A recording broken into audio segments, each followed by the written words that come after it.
Hi guys. आज हम बात करेंगे एक्स एंड वाई ग्रुप के पेपर की।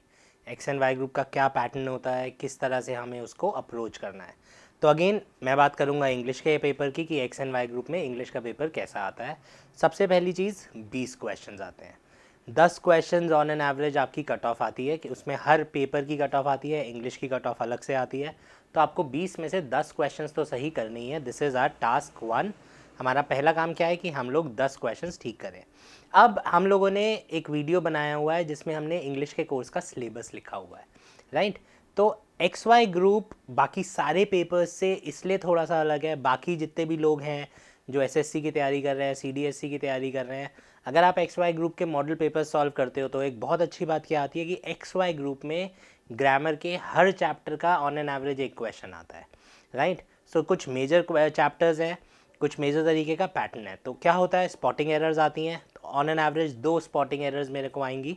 स्पॉटिंग एरर्स के लिए जो टॉपिक्स बहुत इंपॉर्टेंट हैं वो हैं nouns, pronouns, verbs and subject verbs.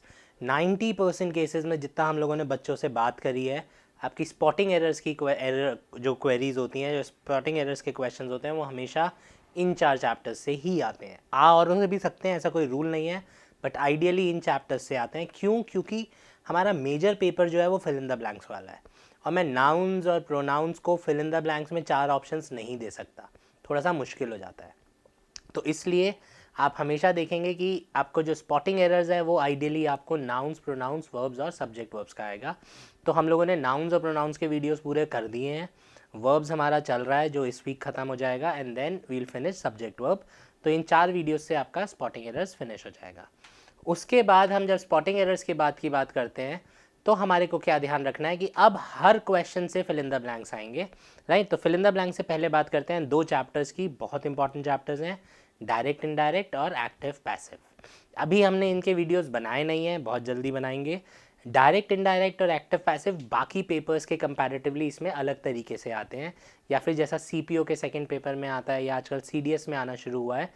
कैसे आते हैं? आपको चेंज ऑफ स्पीच आएगा, एक क्वेश्चन डायरेक्ट से इनडायरेक्ट में बदलो या इनडायरेक्ट से डायरेक्ट में बदलो, और ऐसे ही चेंज ऑफ वॉइस आएगा। आपको एक्टिव वॉइस दी होगी, आपको पैसिव बनाना है, जो कि हम स्कूल्स में करते थे। तो जितने लोगों को स्कूल्स का वो याद है, आप लोगों के लिए बहुत ज़्यादा आसान हो जाता है, बट जिनको नहीं याद है हमारे रूल्स बढ़ जाएंगे स्पॉटिंग एरर्स में। और चेंज करने में द डिफरेंस बीइंग कि चेंज करने में हमें एक एक छोटा छोटा रूल पता होना चाहिए। तो बहुत डिटेल से करेंगे हम इन दोनों चैप्टर्स को। 2 नंबर का ये 2 क्वेश्चंस आएगा ही आएगा। इसके बाद हमारे 4 क्वेश्चंस ये हो गए। अब हमारे बचते हैं 16 क्वेश्चंस। 16 क्वेश्चंस में से वी कैन से 3 4 हमें रीडिंग कॉम्प्रिहेंशंस के क्वेश्चंस आते हैं। तो फॉर एग्जांपल हम मान लेते हैं इस बार 3 आएंगे, राइट। तो रीडिंग कॉम्प्रिहेंशन क्या होता है? आपने पैसेज पढ़ा और आपको उसके आंसर्स मिल गए। रीडिंग कॉम्प्रिहेंशन प्रैक्टिस करने के लिए सबसे आसान है, आप एनडीए के पास्ट ईयर पेपर करिए, और थोड़ा सा अगर पुराने करेंगे तो आइडियली एक्स वाई ग्रुप के रीडिंग कॉम्प्रिहेंशंस बहुत आसान होते हैं। तो एनडीए के अगर आप क्वेश्चन पेपर्स कर रहे हैं, रीडिंग कॉम्प्रिहेंशन एनडीए से भी थोड़ा सा आसान आता है। हालांकि एनडीए में भी अगर 4 पैसेज आते थे पहले तो 3 आसान होते थे। तो इसलिए रीडिंग कॉम्प्रिहेंशन प्रैक्टिस करने का सबसे अच्छा तरीका है आप एनडीए के पास्ट ईयर पेपर्स करिए। आप एक्स वाई ग्रुप की तैयारी कर रहे हैं तो आपने एनडीए की तैयारी करी ही होगी, ठीक है। पास्ट ईयर पेपर्स के सारे कॉम्प्रिहेंशन कर लीजिए, आपका काम हो जाएगा, राइट। इसके अलावा कुछ क्वेश्चंस आने लगे हैं, जैसे एक होता है पार्ट्स ऑफ स्पीच या स्पेलिंग्स या इस तरीके के क्वेश्चंस। तो इनका एक ही क्वेश्चन आएगा, या तो स्पेलिंग आ जाएगा या पार्ट्स ऑफ स्पीच आ जाएगा या इस तरीके का कोई एक क्वेश्चन आएगा।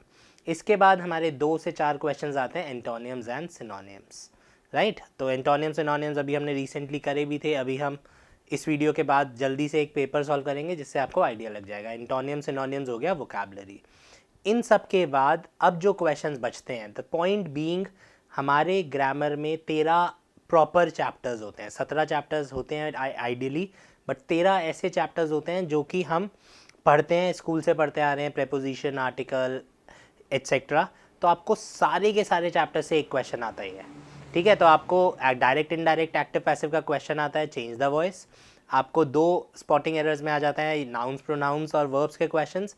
अब जो चैप्टर्स बचे, आर्टिकल्स, प्रेपोजिशंस, कंजंक्शंस, उसके बाद आपका एडजेक्टिव, एडवर्ब, ठीक है। तो ये जो बाकी सारे चैप्टर्स बचे, इन सब से आपको एक एक क्वेश्चन आएगा आइडियली, ठीक है। और ये सारे क्वेश्चंस आएंगे फिल इन द ब्लैंक्स की जेब में।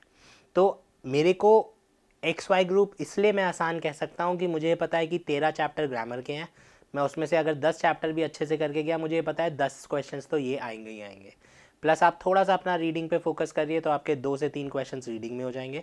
कभी कभी एक क्वेश्चन PQRS का आता है, जैसे मैंने बोला कि आपके 2 क्वेश्चंस मिसलेनियस में हम डालते हैं, उसमें आपका PQRS आ सकता है, स्पेलिंग आ सकता है, पार्ट्स ऑफ स्पीच आ सकता है, उसमें कुछ भी ऐसा आ सकता है। तो ये हमारा पूरा पेपर का पैटर्न है एक्स वाई ग्रुप का, राइट। तो एक्स वाई ग्रुप के लिए ग्रामर वोकैबुलरी से ज़्यादा इंपॉर्टेंट है, तो आपको ग्रामर के चैप्टर्स बहुत अच्छे से करने ही पड़ेंगे। आई होप आपको क्लियर हुआ होगा। कोई भी डाउट है तो आप लोग मैसेज कर सकते हैं, एंड कल आप लोगों को हमारे टेलीग्राम चैनल पे और यहाँ पे लिंक मिल जाएगा, तो हम इसका एक पेपर लाइव सॉल्व भी करेंगे। Thanks for watching the video. If you found this video helpful, press the like button, subscribe to our channel and ring that bell icon so that you can get notified every time we upload a new lesson.